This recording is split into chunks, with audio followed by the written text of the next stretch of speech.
The 8-year-old girl next door just broke my heart. Some backstory: I'm a 24-year-old guy. I love tooling around on old cars, something I've done together with my dad since I was a kid. He was all too happy to have me carry it on. So I work your typical 8 to 4 or 5 schedule, and quite often I'm in the garage after work fixing up this old Mustang I've been on for the last 2 years or so, a completely unrestored '65 Mustang that my dad has had for years, to take on now that I'm out in the world. That was a special moment.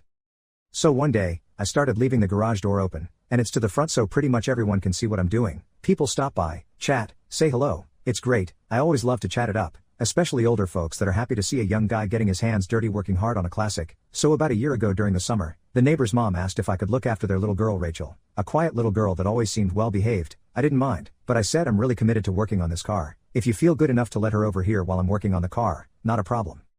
Turns out they're going through a divorce. The dad works the third shift, the mom's got a part-time gig, evening hours just aren't good for them. Okay, so this starts, and it goes fine. She's quiet, usually reading books or watching the TV I brought out so she would be around me. I always made sure to be courteous, firm, and try out dad humor every now and then. Well, she starts to come out of her shell after a while and it was a joy. I still remember when she first asked about why I was working on the car. Why are you working on that car when you have one that's newer and works? Well, this car is about 45 years older than the other one. It's a classic. She'll be much prettier when I'm done with her. I've been sitting in the garage helping my pop since I was younger than you. I always wanted to be like him and so I'd sit and learn and eventually he let me help.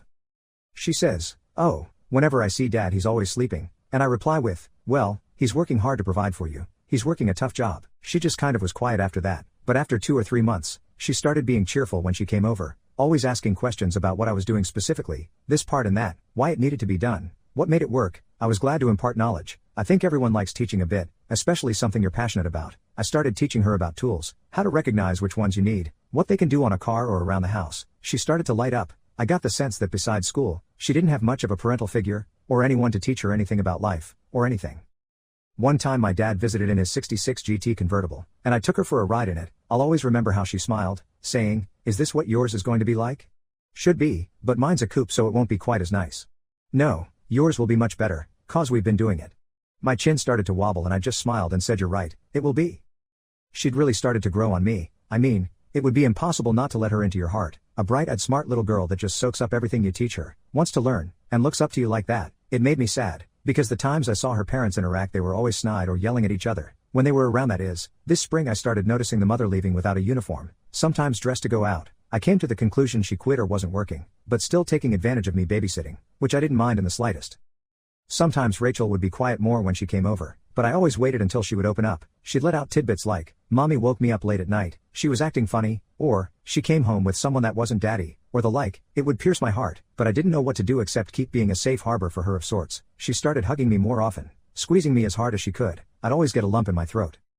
She's just wormed her way into my heart. How when I take a break and sit down, she'll climb all over me until I give her the proper attention. Every now and then when she does some mannerism or phrase she picked up from me, even just when I ask her to hand me a tool and she picks the proper one, no problem. We had some of the best times I can remember, just tinkering under my car, her with a raggedy old sweater of mine on with safety glasses so old dirt wouldn't fall in her eyes, watching me work, asking away. One time she nicked herself on the edge of the radiator support and I picked her up and went to bandage it up. I told her, "Most girls your age would cry if they got that little cut." She said brightly, "Now my hands are gonna get all beat up like yours." I didn't even know what to say so I burst out laughing, plus another lump in the throat, and hugged her and said, "You're the best little girl in the world, you know that?"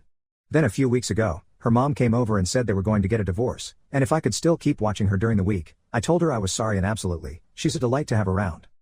Yesterday she was morose, and quiet unlike she had been in a long time. Turns out her parents will be separating and they'll have to move soon. She started crying and hugged me, asking if it meant she won't be able to come over anymore. I started tearing up a bit and choked out, "I don't know, Rachel, I don't know. I hope you can. I love you, you know that. You're the smartest, cutest, best little girl in the world and I love you." She just cried all the harder and said I love you too. She even asked if she could stay with me. Again I said I don't know, but I don't think it's in the cards. When she left yesterday I just sat down with a bottle of Jack and started crying. I just can't take it. That sweet beautiful little girl that wants to be just like me, giggles when she gets grease on her, tosses on my old dirty sweater when she comes over 'cause she wants to help. I just want to take her up in my arms and take away that pain. She doesn't deserve to have a crappy childhood growing up with a non-existent father or a crappy mother. I just can't deal with it. It tears my heart apart.